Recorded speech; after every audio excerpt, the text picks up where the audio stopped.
All right, we've got some news, quite a bit of it, in fact. This is a busy day when it comes to the 49ers and their pre draft preparation process. A lot of players in the building today. Kobe Bryant, who is the cornerback out of Kansas, as you can see here, took a picture in the locker room. That is the locker of his former college teammate, Dominic Pooney. That guy, FRL, means for real, the GOAT, Dominic Pooney's locker. That's Kobe Bryant, expected to be a later round pick at cornerback, visiting the 49ers today. A lot of offensive linemen have visited either today or yesterday. This is all part of the top 30 visits. San Francisco has 30 of those, and so far we have confirmed 22 of them. In all likelihood, the visits will be wrapped up this week. Maybe not all of them are confirmed to the media, but I've got a few more to go through, and I've got some cool links to draw for you guys. This is a teaser right now. My mock draft, my only mock draft, is going to be dropping on the San Francisco Standard Friday morning. There's a reason I only do one, because I feel that you can just throw a bunch of names up against the wall 8 times, and it's not very hard. And that's what a lot of people do. They just throw every single name out there. And then later on, once the 49ers may pick one of those 200 names, they'll say that they were right. But they really were only right about 0.5% of the time. I try to do a lot of research ahead of my mock drafts. I try to conduct a lot of intelligence searching in front of my mock drafts. And then when I do come out with the annual mock draft, there's only one of them per year. I have confidence that it's backed up by facts and backed up by the truth. The 49ers are actually interested in the players whom I list. That's going to be coming out on Friday morning.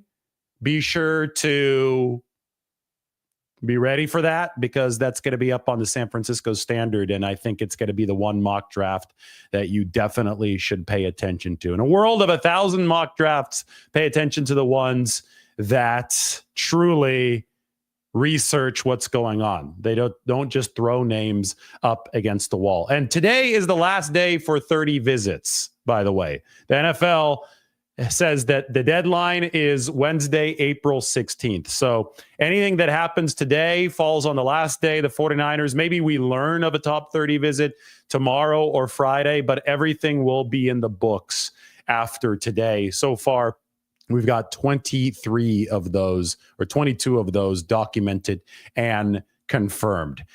There's news here at the bottom of the screen. As you can see, the 49ers have suspended Isaac Alarcón, offensive lineman who entered the league as part of the NFL's International Pathway Program. He has been suspended for 6 games as a violation of the NFL's performance-enhancing drug policy. Now, in the NFL's daily media release, in the notes, it says that Alarcón has been suspended by the commissioner for those first 6 games of the 2025 season, but he is eligible to participate in all preseason activities, including games.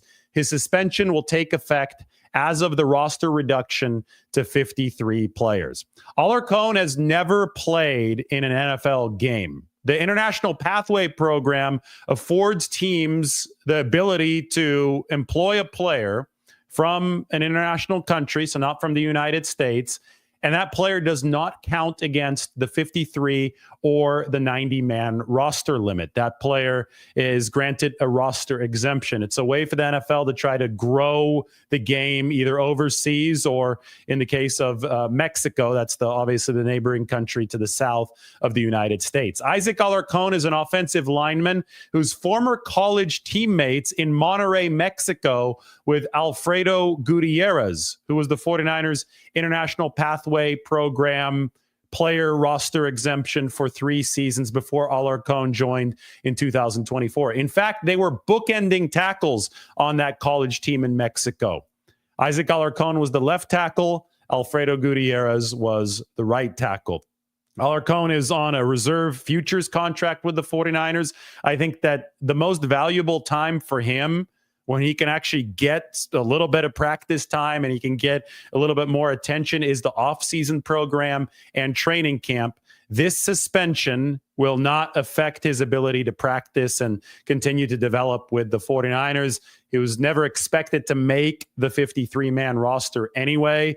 the regular season too, it's not the best time for these international exemption players to receive a lot of the tutelage that I think they need to develop, because by that time the team is focused on game plans and there's very limited practice time to implement a game plan. So the offseason program and training camp, where you're dealing with 90 players or 91 players if you have a roster exemption, is a much better time for development, and this suspension will not affect Isaac Alarcón's ability to participate during that time of the year for the 49ers. And obviously this will not affect them on the field on Sundays, since this is a guy who has never been on a 53-man roster and has never been on an active game day roster. He has been a part of the 49ers practice squad. So I think it's important to make sure that we make that clear.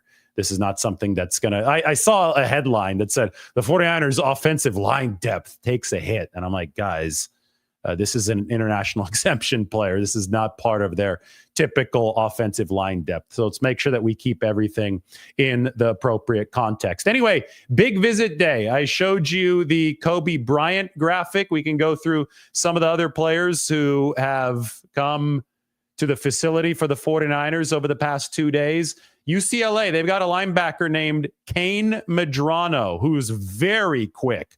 Talking 4.47 40 and a 1.52 second 10-yard split. Expected to be a mid-round pick, maybe somewhere between the 4th and the 6th rounds. And I think the 49ers probably really, really like Kane Medrano. Visiting the facility, the 49ers also met with Kane Medrano at his pro day down in Westwood, UCLA. Medrano, the speed is awesome. I think he misses quite a few tackles, but, in reading this, I'm reading the 2 books from Bill Walsh that I've got on the table here. I've been showing these a lot in these videos, but Bill Walsh really, really trusted his assistant coaches. In the 1986 draft, which is a draft that any NFL team would love to emulate in any year, that's one of the most successful drafts in NFL history. The 49ers, they did a whole lot of trading down. They saw a lot of value in trading down. But B, they also drafted players because they had traded down. So they drafted players with some discernible flaws in their games. But the way that Bill Walsh approached that was, well, hey, this guy's a good pass rusher, but maybe he struggles against the run. Or, hey, this guy is really good blitzing, but he needs to be a little bit better in pass coverage.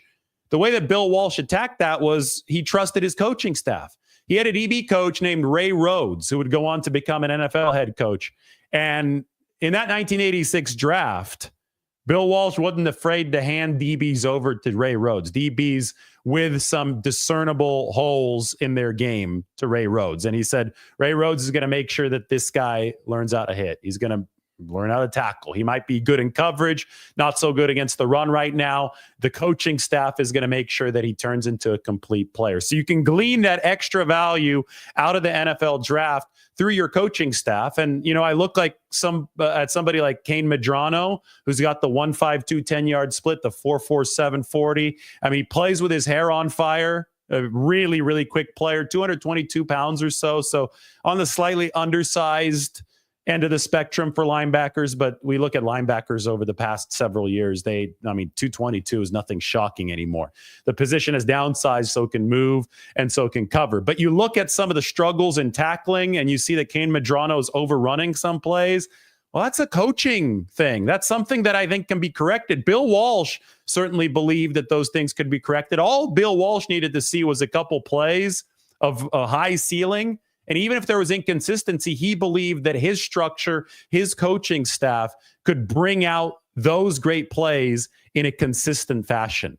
And I think the 49ers have such a good track record of developing, coaching up linebackers. I mean, Fred Warner in 2018, you hear what he has to say about Robert Saleh, and Robert Saleh's back now. That's a big, big win for the 49ers. But you've got Johnny Holland in that linebacker room. You've got KJ Wright, the former Seattle Seahawk, a rising coaching star. in that linebacker room. But from Fred Warner to Dre Greenlaw to Azeez Al-Shire, I mean, even to somebody like Curtis Robinson, who I think he's coming back from the ACL tear last year, but before he got hurt last season, it really, really looked like Curtis Robinson was turning a corner. I mean, the 49ers, we can go back. Jonas Griffith was another great example, undrafted free agent who the 49ers were able to end up securing trade value for, right? I think the Denver Broncos sent a 7 to the 49ers for Jonas Griffith, a player who might have seen a couple snaps for them, but basically only a good training camp. And the 49ers' reputation as a developmental center for linebackers earned them some extra draft capital. So anyway, Kane Medrano, I think, could really fit into the 49ers linebacker factory. They have the structure to develop these guys. And if they've got the physical tools, and I think Kane Medrano, with the burst that he shows, definitely has those, I think he could be a good fit for San Francisco in the middle rounds. He visited either today or yesterday. Also, Ole Miss wide receiver Jordan Watkins made his way to the facility. This is a player with a 4.3 40. So he's fast. He's not tall. He's about 5'11", but he played about, I would say, 70% of his snaps at Ole Miss at outside wide receiver and about 30% of his snaps at the inside wide receiver position. So he's versatile. And when we talk about Kyle Shanahan and what he wants out of that wide receiver position, first and foremost, he wants somebody who has the smarts and the ability to play at multiple wide receiver positions. It's really important that you can't just pigeonhole a receiver into one spot with the 49ers. So I think that Jordan Watkins showed that at Ole Miss, averaged about 50 catches a year. So he was productive in college, but something that, has to stand out to San Francisco is the 4.37 speed. Now, this guy's not Megatron. Again, he's 5'11", so it's not like he's 6'4", running a 4.3. He's not going to be a first-round pick. He might be available as low as the 6th round, but the 49ers have 11 picks. They're loaded up toward the middle and the back end of this draft. We've talked a lot about the need to bolster the receiving room, but we've also said maybe they shouldn't do it at a great price. Maybe they should look for some more value at wide receiver a little bit lower in the draft. And I think that might indeed be possible with somebody like Jordan Watkins. This show is brought to you by Mando. Mando starter pack is perfect for new customers. It comes with a solid stick deodorant, cream tube deodorant, 2 free products of your choice like mini body wash and deodorant wipes, and free shipping. As a special offer for listeners, new customers get $5 off a starter pack with our exclusive code. That equates to over 40% off your starter pack. Use the code Lombardi at shopmando.com. That is shopmando.com. Please support our show and tell them we sent you. Smell fresher, stay drier, and boost your confidence from head to toe with Mando. The code is Lombardi for $5 off your starter pack. That's over 40% off at shopmando.com. So make sure to go check that out. So we left off at Ole Miss wide receiver Jordan Watkins. Why don't we continue with the busy offensive line day that the 49ers have had hosting players at the team facility? 3 offensive linemen over the course of Tuesday and Wednesday. First, Josh Simmons, who's a premier offensive tackle prospect out of Ohio State, but he's coming off of a non-contact season-ending knee injury. But the only reason that Josh Simmons is not being talked about in the group of Will Campbell, Armand Membu, Kelvin Banks Jr., maybe even Josh Connerly Jr., the reason that we're not hearing his name clustered in with those is because he did suffer that knee injury last season. But this is a big school offensive tackle prospect and an indication that the 49ers are interested in picking an offensive tackle high up in this NFL draft. So remember Josh Simmons' name.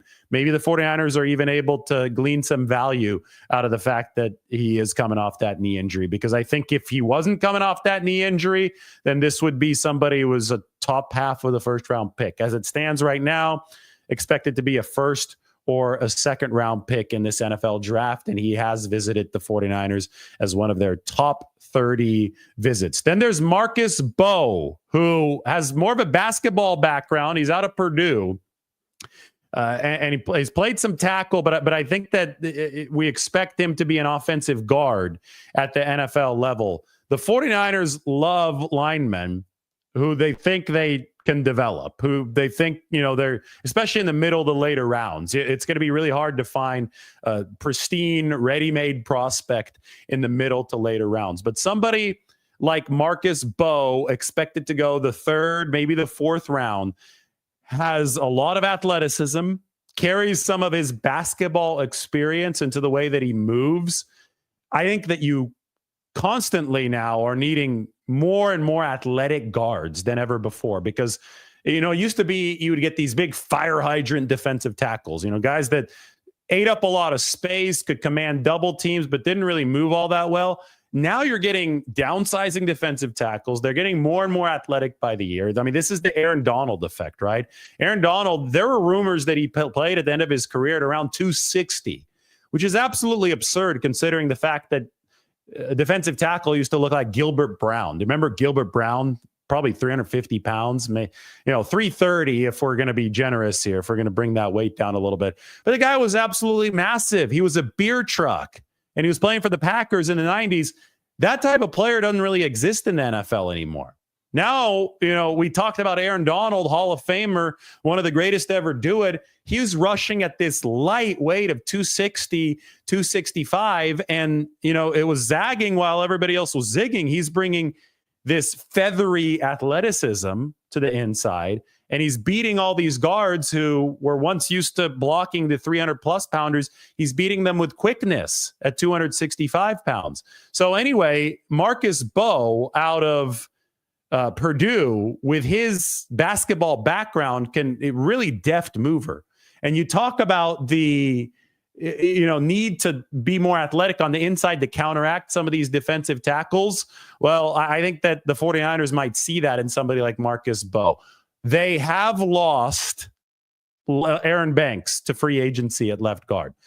We know that they have Dominic Pooney at the right guard position. We were reminded today that they had Dominic Pooney at right guard by the cornerback visitor, Kobe Bryant, who took a picture of his former teammates' locker at the 49ers facility. But, even though Ben Barch might be the guy to replace Aaron Banks at that left guard position opposite Dominic Pooney, I think the 49ers still want to load up on competition there, especially since Barch is only on a one-year contract. So we can definitely look at offensive guard as a position that the 49ers would be very interested in adding to over the course of this next week and a half. The NFL draft is just 1 week and 1 day away. Then obviously undrafted free agency is going to be happening after that. But as a mid-round pick, Marcus Bowe might make a lot of sense. 49ers can get the developmental work on him. That basketball background could lead to some of the athleticism that San Francisco likes along the interior offensive line that I think is necessary for success at the NFL level now, given those very light interior, very athletic interior pass rushers. Then there is Caleb Rogers. This is an ultra strong guard prospect. I mean, I'm talking really, really strong Caleb Rogers. This is somebody who power cleaned 406 pounds and has squatted 600 pounds. So he's on Bruce Feldman's freak list. A guy who, was 6'5", 312 pounds. He's obviously decent size, but he's not huge. He's not a 330, 340 pounder yet. He can squat over 600 pounds and the power clean of over 400 pounds for Caleb Rogers. Played tackle in college, but given the arm length, which is 32 and 5/8 inches, I think that you're probably going to be looking at him as a guard at the NFL level. So Caleb Rogers also has visited the 49ers facility. We're looking at a 4th or 5th round possibility for Caleb Rogers. So they've run the full gamut here with these 3 offensive linemen that I put up on the screen. Josh Simmons might be a 1st round pick, premier guy, premier tackle out of Ohio State. Marcus Bowe, maybe a third round pick out of Purdue, good movement, basketball background. And Caleb Rogers, exceptionally strong. That means he's got that good anchor, violent kind of offensive lineman. He might go in the fourth, fifth, or sixth rounds. This is going to be a later round pick. So that basically means the 49ers are interested in offensive linemen at all levels of this NFL draft. So between those three guys, Jordan Watkins and Kane Medrano, we have filled out the majority of the top 30 visit list. I can go through it right now as we wrap up the visiting season of this NFL draft. Today is the last day for teams to host 30 visits. So we're going to go through this position by position. First, cornerback, Quincy Riley, Behal Cone, and Kobe Bryant. Showed you Kobe Bryant's picture, the former teammate of Dominic Pooney at Kansas. Riley out of Louisville, Cone out of Western Michigan, Kobe Bryant out of Kansas. All of those corners are projected to go in the third round or later, which makes sense because the 49ers have picked corner more than any other position ever since Kyle Shanahan and John Lynch have taken over, but they have never picked a cornerback higher than the late second round. Renardo Green was picked number 61 last year. That was the highest pick the 49ers have ever used on a cornerback ever since Lynch and Shanahan took over. Now we have a long list of defensive linemen. I'm going to start with the guys who are probably defensive tackles. And then I'm going to list somebody who I think might be the first round pick for the 49ers. And we'll talk a little bit more deeply about him. But Omar Norman Lott, defensive lineman out of Tennessee, third or fourth round grade on Omar Norman Lott. Really versatile player. I love the hand usage from Omar Norman Lott. I think that he's somebody who he's got a good hunger to play that defensive line position, and the technical aspect of how he works might pair really, really well with how Chris Kacerek likes to teach the game. Walter Nolan, defensive tackle out of Ole Miss. Yes, that is a possibility for the first round pick. He could be a ready-made starter from day one. He is a projected first round pick. Tyleik Williams, defensive tackle out of Ohio State. Maybe he lasts until the second round. Another big school guy, championship pedigree guy, but he is a good-looking defensive tackle. And then if you're looking a little bit lower in the draft, the 49ers have invited Darius Alexander from Toledo, second or third round grade at defensive tackle. Part of a very, very deep class of defensive tackle. It makes a whole lot of sense that the 49ers have holes at this position entering the NFL draft because there are a lot of very capable guys there, and they have hosted at least four of them, ahead of this NFL draft at their own facility. Then there are the edge rushers, and another edge rusher that we learned has visited the 49ers is James Pierce Jr., who's actually Omar Norman Lott's teammate at the University of Tennessee. Now, I think that James Pierce Jr. is a real possibility for the 49ers as the first round pick. You're going to have to tune into my mock draft on Friday. We're going to type it up. It's going to be written on the San Francisco Standard, but we'll obviously be talking about it in video form. But you'll see if I have James Pierce Jr. on that mock draft. Listen, 245 pounds. So it's the lighter edge rushing type. But we talk about explosion and can a player take speed and convert it to power? That's the name of the game at edge rusher. James Pierce Jr. runs a 4.47 40 at those 245 pounds, which is wildly impressive. He's in the 1.5s when it comes to a 10-yard split, and he was very productive at Tennessee. What did he do? He converted speed to power. I think Chris Kacerek would love this guy. He has visited the 49ers. He is a possibility for San Francisco at number 11. Another edge rusher whom the 49ers have hosted is Mikel Williams out of Georgia. First-round projection on Mikel Williams. They've also hosted Shamar Stewart, who's a first-round projection out of Texas A&M, who's one of the biggest athletic freaks of this entire draft. Now, unlike Mikel Williams and Shamar Stewart, James Pierce Jr. has delivered big-time college production on the stat sheet. And I think that's what really separates him. And I think that's important. I think that, you could talk about traits all day, and James Pierce Jr. has them.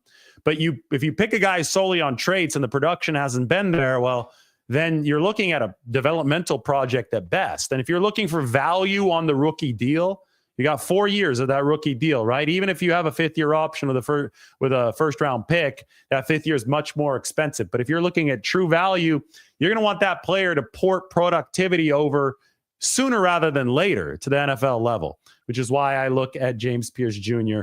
off this visit list and I say, you know what? That could be the pick for the 49ers at number 11. 2 linebackers have visited. I talked about Kane Medrano a little earlier in this show. Chris Paul Jr., known as Pooh Paul from Ole Miss, has also visited the 49ers. Both of these linebackers, between Medrano and Paul, they're both smaller. They're both around 220 pounds. Both can really move. I mean, Medrano's 152, 10-yard split is wild. Paul, also hair on fire type of player. They both have the downside, and it's probably a little bit related to the below average size, but they both have the downside of some missed tackles. But if the 49ers believe they can coach that out of these players because they've successfully coached up linebackers in the past, all power to them. I do expect them to take a linebacker in this 2025 NFL draft. By the way, Paul expected as a 3rd or 4th round pick, and we're looking at Kane Medrano as a 4th round pick. One more edge rusher that I did not note as we went through the edge rushers is Elijah Roberts out of SMU. The team has done a lot of work on Elijah Roberts. This is an edge rusher who's not expected to go into the middle rounds, 4th or 5th rounds, but the team has hosted him. There's been a Zoom interview with him. There's been a pro day meeting with him, and they met with him at the East-West Shrine Bowl. If the 49ers are emulating the Rams model, the Eagles model, they're not just going to take a defensive lineman in the 1st or 2nd round. They're also going to be looking for guys later in the draft. And the 5th round has been a sweet spot for this football team at other positions in the past. So maybe you do go for somebody like Elijah Roberts in around the 4th or the 5th round. They have done a lot of work on this player. Another guard that the 49ers have looked at, we're back on the offensive side, is Miles Frazier out of LSU. They talked to him at the Combine. He also visited the facility for a top 30. That's a 3rd round projection. And then we move on to the tight ends. 3 of them. 2 of them are receiving tight ends, Harold Fannin Jr. 49% of Bowling Green's offensive production went through Fannin. He's going to be a 2nd or a 3rd round pick. And Jalen Conyers out of Texas Tech. Via ASU, though. That is another move tight end. 6th round projection. 49ers have met with him a couple times. Top 30 visit and an East-West Shrine Bowl meeting with Jalen Conyers. Now, Conyers, I said that he went to ASU. Listen to this. This is an interesting side note. Jalen Conyers, Omar Norman Law, both 30 visits for the 49ers, who finished their careers at Texas Tech and Tennessee, respectively. Both started their careers at Arizona State. So Conyers and Omar Norman Law were both on the roster with Ricky Pearsall, Jaden Daniels, former 49ers center Donovan West, and Rashad White in 2021 and 2022. So this is like this big ASU pipeline, right? Once you start doing the detective work here and you see how these guys progress through college, they all went to Arizona State. Brandon Ayuk was last at Arizona State in 2020, or 2019, so he didn't quite overlap with all these players, but there is a link because Ayuk was there with Jaden Daniels. Anyway, the common link here is not Ayuk, but Herm Edwards. He's not the coach at Arizona State anymore, but Herm Edwards was John Lynch's DB coach back in Tampa Bay when Lynch was a player. Edwards and Lynch remain good friends to this day, and it really does seem that the 49ers have an intel pipeline to Arizona State, which also can provide intelligence on players who used to play for the Sun Devils, going back to Herm Edwards' time there. Just worth noting when we talk about Jalen Conyers and Omar Norman Lott. All right, rounding out this list, the final tight end is Jackson Hawes, played at Yale and then at Georgia Tech, 4 years at Yale. Okay, we're going to have some Kyle Juszczyk comparisons here. He's taller than Juszczyk. He's 6'5". He's more like Luke Farrell. He's a blocking tight end, but 4 years in the Ivy League. Well, Jackson Hawes, 30 visit for the 49ers. I think he's definitely smart enough to handle the complexities of the 49ers system. And we already hit Jordan Watkins at wide receiver. So the last wide receiver is a name that I'm sure you'll absolutely love. It is Kyle Williams No, not that Kyle Williams. The Kyle Williams out of Washington State might be a second-round pick or a third-round pick. So between Jordan Watkins of Ole Miss and Kyle Williams of Washington State, the 49ers have looked at receivers who are expected to go at various different parts of the draft. Mike mentioned to me that Jalen Conyers was 260 and played bigger in college than 260, which is very, very interesting. He's a move tight end, somebody who's handled the football a lot. But at that weight, 260 plus, you can start to think about a lot of different possible uses for Jalen Conyers. And if the 49ers do pick him 5th, 6th round, we'll see what they do with him physically. Like, are they going to want him to play at 260 to 260 plus? Are they going to want him to trim weight?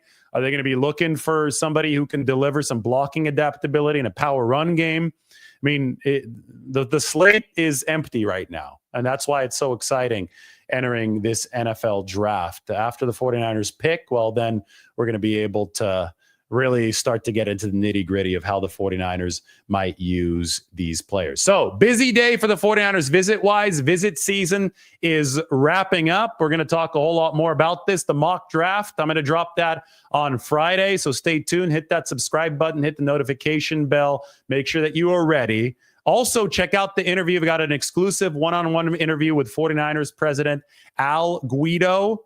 That is up on the channel. That's, I think, 40 to 50 minutes long. A lot of good 49er stuff, including a step inside the draft room. So if you have not been paying attention to my uploads, make sure that you do pay attention to the video with Al Guido. That one is up on the channel right now. Go ahead, go check that one out. We'll talk to you guys very soon.